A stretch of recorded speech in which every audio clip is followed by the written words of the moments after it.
Au sortir des sommets de Rio et de Johannesburg, la communauté internationale s'est résolument engagée dans la voie de la réduction de la pauvreté avec la définition des objectifs du millénaire pour le développement, qui se résument à réduire de 50% la proportion de la population mondiale vivant en dessous du seuil de pauvreté. L'un de ces objectifs concerne le secteur de l'eau et de l'assainissement et consiste donc à réduire de moitié le nombre de personnes n'ayant pas un accès adéquat à des infrastructures d'eau potable et d'assainissement. Dans ce cadre, l'État du Sénégal a mis en place un cadre programmatique national qui est le programme d'eau potable et d'assainissement du millénaire, le PEPAM.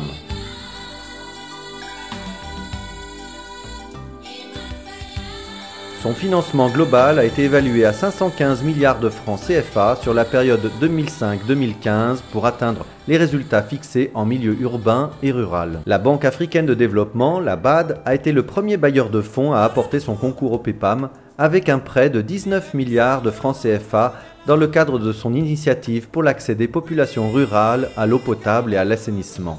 Ce premier sous-programme concerne 3 régions du Sénégal qui sont Louga, Kolda et Ziguinchor et a pour objectif d'améliorer la desserte en services d'eau potable et d'assainissement familial dans 240 localités rurales et d'améliorer la desserte en ouvrages d'assainissement communautaire dans 60 des 114 communautés rurales. Ce programme permettra de réaliser pour le volet eau potable 27 nouveaux forages et d'en réhabiliter 52, de construire 85 nouveaux systèmes d'AEP, y compris des châteaux d'eau pour desservir environ 240 villages, de fournir et de poser 86 groupes de pompage, moteurs et pompes, et d'électrifier 30 forages. Dans cette optique, il est également prévu de réaliser 9050 branchements particuliers mis en place, 750 compteurs de distribution et 168 de production posés, 178 associations d'usagers de forage Azufor mises en place, animées et formées à la gestion et à l'entretien des points d'eau. Les familles bénéficiaires participent à hauteur de 20% au financement des branchements privés à l'eau potable, soit environ 16 000 francs CFA. En termes de population desservie, ces différentes réalisations permettront de toucher près de 180 000 personnes. Pour le volet assainissement, 17 100 nouvelles latrines familiales munies de dispositifs de lave-mains et bacs à laver. 477 nouvelles latrines multicompartiments construites au niveau des infrastructures publiques villageoises, marchés, écoles, centres de santé et autres lieux publics. Cette composante du programme permettra à près de 200 000 personnes d'avoir accès à des systèmes adéquats d'assainissement.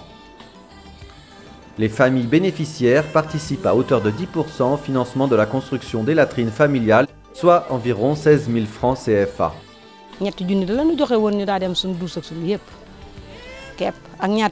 En ce qui concerne les édicules publics, les collectivités locales bénéficiaires contribuent à hauteur de 10% de leurs coûts prélevés sur leur budget respectif. La mise en œuvre de ces différentes composantes est associée à un important volet d'ingénierie et de mobilisation sociale pour susciter la demande en ouvrage des populations et accompagner le processus de changement.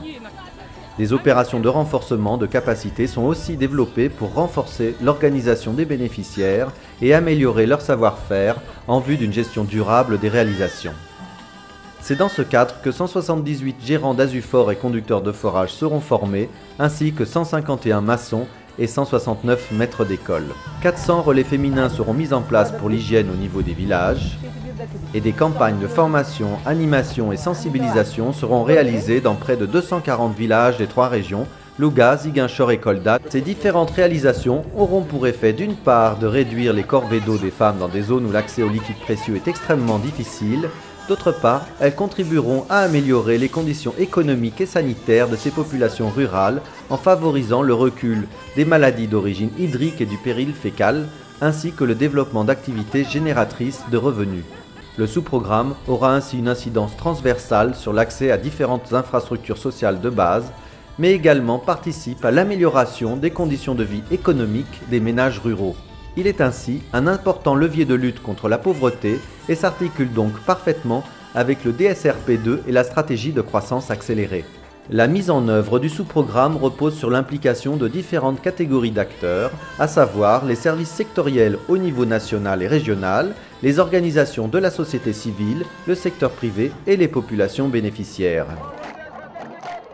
Pour assurer une bonne exécution du programme, les différents acteurs sont impliqués dans une approche de monitoring participatif permettant à tous les intervenants d'avoir leur mot à dire sur la conduite des activités. Les autorités de la BAD, dans le cadre de missions de supervision trimestrielles, ont également l'opportunité de contrôler l'état d'avancement des différentes composantes et d'apporter les corrections nécessaires en rapport avec la partie sénégalaise.